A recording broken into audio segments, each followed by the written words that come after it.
Turn to our talented expert panel tonight. Leah Wright-Rigueur from Harvard's Kennedy School of Government, Marielena Incapia, I should say, Executive Director of the National Immigration Law Center, and BBC Washington anchor, Katty Kay. Marielena, your thoughts? Thank you, Ari. As a Latina, as an immigrant from Colombia, and as a lawyer, it is deeply offensive to hear Acting Director Cuccinelli talk about this as self-sufficiency. That's a myth about who we are as a nation. The fact is that this is the country, the land of opportunity. That is the story we have told ourselves for several centuries now.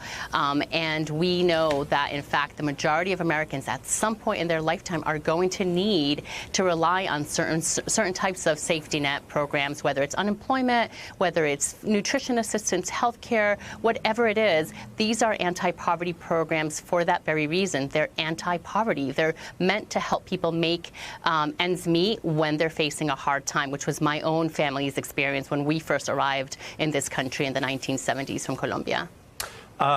Leah, listen to the president on all this today. Maybe there ought to be a different poem on the Statue of Liberty. Do you think that should be changed? Well, I don't think it's fair to have the American taxpayer, you know, it's about America first. I don't think it's fair to have the American taxpayer paying for people to come into the United States. Leah? Well, you know, Ari, I think cruelty is the point. That much is apparent. And the president is being explicit about it now. This isn't about the law. If it was about the law and if it was about taxpayers and things like that, we'd actually see that the corporations that are involved in bringing people over or these rules, that the government would be paying attention to them. They're not. We see that all the time. Instead, what we see is that this is about Donald Trump's, quest to make America look a very particular way. He was very honest about that in that statement he just gave to the press. This isn't about bringing America back to, say, the 1960s or the 1970s. This is looking more and more like bringing America back to the age of, 1924 and the Johnson-Reed Act. It is about making a certain kind of America, one in which it's not just undocumented immigrants who are targeted, but also legal immigrants who are from particular backgrounds, who are of certain ages, who are from certain countries. That much is clear. I didn't know you wanted to go there, get into the Johnson-Reed Act. We could do that, Professor. You're referring to the last time that the federal law explicitly acknowledged that kind of discrimination, which was later revised in '65, not perfected by any means, but at least the government was no longer on record admitting that it was going to ban people based on, for example, national origin from Asia, or in religion with quotas against Jews. What do you see as the way they're kind of giving the game away and how far back they want to go in these policies? I mean, so immigration reform in this country has been far from perfect, particularly in the last 20 years. But one of the things that is striking, really striking about the Trump administration is the rhetoric and the language that around immigration and how that is tied explicitly to policy. So Donald Trump saying that Mexico is sending its worst, sending rapists and sending drug dealers, saying that Mexican drugs are discriminatory, making racist statements around that, using language about invasion, about a coming horde, about the dangers of migrants, that, and then explicitly tying it to policy that for all purposes really is about excluding people from this country and about creating a system that, since it can't be done through Congress and hasn't been done through Congress, really kills immigration, legal and undocumented immigration. But I want to pay particular attention to the legal portion of this.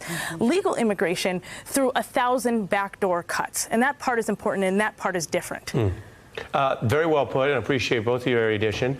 Stay with me. I'm turning here in New York to Katty Kay. I don't think it's a secret to regular viewers that you happen to be from somewhere else. Yeah, I'm an immigrant in this country, first-generation immigrant. I pay taxes, so I am effectively a taxpayer in this country. It might surprise many Americans to know that actually a lot of illegal immigrants also pay taxes in this country. So I think the idea that this is something to do with taxes or welfare is a total red herring. And that's what I want to drill down with you on, which is who is being targeted. So, and let me have, for your analysis, Ken Cuccinelli, pressed with that question. Well, wait a minute. It has now become quite clear that certain groups are being targeted. Targeting the poor has always, at least since '65, been, if not before, disfavored. And targeting people by where they're from and what they look like is supposed to be unconstitutional. Take a listen. Why shouldn't the Latino community feel targeted by this? This is not new. This was the same question might have been asked when my Italian immigrants were coming, immigrant ancestors were coming, and all through that 140 years. This will apply across the world. This will apply to more Latinos than any other, likely more Latinos? Well, if we had been having this conversation 100 years ago, it would have applied to more Italians. I'm going to make an observation and then lean towards your analysis. My observation is I'm not sure Mr. Cuccinelli is the best advocate and most convincing presenter of these ideas. It seems that every time we throw to a clip, he's putting his foot in his mouth, claiming he, by the way, not Senate confirmed or anything else, he should be rewriting the Statue of Liberty poem, and then he's making these Latino-Italian comparisons. I leave that to him. To you, I ask, is this accurate, and what is he missing? So the idea that somehow immigrants are going to take up more welfare based on the color of their skin is already a complete misnomer, because as we know, the vast majority of recipients of food stamps in this country are white. They are not African American. They are not Hispanic. In fact, I think it's only about 10% of recipients of food stamp who are Hispanic. So let's put that to one side. The professor took us back in time. Let's jump forward in time. I think this is all about 2044, when America becomes a minority white country. And a bit like King Canute, the Trump administration is desperately trying to stop the tide of that. Stephen Miller, one of the longest standing members of the Trump administration, came into the White House wanting to target illegal immigration, yes, but wanting also right from the very beginning of this administration to target legal immigration, to try to make America in the image that the Trump administration would like to have it, which is majority white, which is why we know that they have spoken about taking Norwegians and not people from African countries and not people from Hispanic countries. This is about race. It's about keeping America white. It's not about welfare. It's not about taxes. And it's not about economics. Maria Elena? Yeah, completely agree. In fact, I would say that not only is this not about welfare, because what this racially motivated rule does not do is change the eligibility rules about immigrant access to nutrition or health care, but what it does do is actually change the political power dynamics. What they're trying to do is have millions of immigrants not be able to become permanent residents, prevent them from becoming citizens and eventual voters. So this is their way to eventually have minority rule a country that will be majority people of color in the future. And so this really tracks perfectly with the next question I wanted to ask the professor, which is you've also done a lot on the politics of this. And I wonder what you think about the politics here after the president has had, let's be clear, rough times even by his standards. This convicted sex offender that the Trump administration was accused of having staff who was too lenient on, then mysteriously dies in jail. What the Trump administration is overseeing that. A series of reports about his handling of these mass shootings that, while not causal, certainly had shooter echoing language of the president and all these other problems. And here are the politics, Leah, of here we go again, what I mentioned at the top, which is the insinuation that participating in any public program, it makes you somehow suspect. And Reagan would do that in a domestic context with African Americans. We're seeing this in an immigration context. I wonder here, having covered the policy and the ethics of it, if you could walk us through your view of the political playbook here. Well, in times of crisis for Donald Trump, he very quickly falls back on the culture wars and what it amounts to, the race wars and the immigration wars.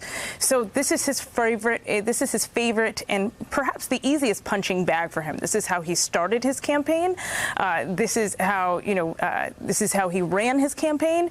This is what he did. What he focused on in the 2017 special elections and especially in the 2018 2018 elections, and he's pulling it out again to try and rile up and really appeal to his base. So this is not about growing his base. This is not about that. One thing, though, that I would push back on and really think about is how often has this been successful for Donald Trump? We may point to 2016, but we can also look at 2018 and see that this idea of the so-called horde, this myth of the horde, the fear of the Caravan, horde, didn't actually play Yep. out at the right. The caravan didn't actually play out in his favor at the ballot box. What it ended up doing is creating, playing a role in the increased frenzy and rhetoric around race that had devastating consequences, but politically didn't really pay off for him. Leah and Maria Elena, thank you both. I really appreciate it. I have one more thing here in New York for Katty Kay, and that is Stephen Miller. Stephen Miller has maintained a tremendous amount of influence over immigration policy. He worked for Jeff Sessions. He's now outlasted Jeff Sessions. And viewers may know him as someone who isn't on camera all that much compared to some of these other officials, and yet sometimes seems to, as I mentioned, outlast and outrank the Attorney General, DHS, the border czars. It is remarkable. And so we have to deal. I mean, some people say, oh, I wish we didn't have to deal with this or that person or this or that fact. We have to deal with what's out there, whether you want to listen to Mr. Miller or not. I say that as a kind of disclaimer for viewers. Here was Mr. Miller on the very issue that now has become front and center, the Statue of Liberty, at a time when it seemed much more like a kind of a macabre blooper. Take a look. The Statue of Liberty says, give me your tired, your poor, your huddled masses, yearning to breathe free. It doesn't say anything about speaking English or being able to be a computer programmer. The poem that you're referring to that was added later is not actually part of the original Statue of Liberty, but more fundamentally, the history. You're saying that that does not represent. I'm saying that the notion. I'm saying the notion that I'm saying the notion. Stephen, I'm sorry. No, that sounds Jim, like, let me ask you a question. That sounds like some national park revisionism. 2017, and that was something they backed off of because they didn't want to go to war with the Statue of Liberty. Is this now in the playbook? Is this now not something they're backing off? This is, from what 2017 was too extreme, is now being normalized in 2019. So Lazarus's poem goes on to say, give us your wretched refuse and your homeless. It's very hard in Stephen Miller's America, the Stephen Miller's ideal America, to imagine this White House embracing the wretched refuse and the homeless of the world. They have normalized a lot. And there is this battle going on and continuously over the wall. They haven't managed to build the wall. They are trying through other means to satisfy the base on immigration policy. But specifically what's new here is this idea of targeting legal immigrants. And that is Stephen Miller. That's something he has wanted to do. I've heard him say it right from the very beginning of this administration. And now he feels with this order that he can do it. It'll be challenged in the courts. We always learn from you when you're here, and you just put your finger on it, that they have slowly but finally moved from talking about the undocumented, where there is a legal line, to actually admitting, no, they don't like, and I say this if you don't mind, check me if you do, they don't want certain people who have your status, who are just legally here, participating in our economy, we learn from, we listen to, paying taxes, as you mentioned.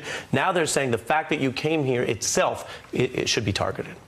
Yeah, I have 4 American kids who are Americans and Brits. I have an American-British husband, so I find it hard to believe that I will be chucked out, but I am very conscious of the fact that people who come who don't look like me, who come with more difficult circumstances than this, to this country where you have always welcomed migrants. It has been the value of America. It is the thing that distinguishes this country from other countries, and I fear that's going. We really appreciate your clarity here. Katty Kay, always good to have you on. And my thanks to all of our guests. Hey, I'm Ari Melber from MSNBC. You can see more of our videos right here, or better yet, subscribe to our YouTube channel below. You could have been anywhere in the world, but you're here with us, and we appreciate that.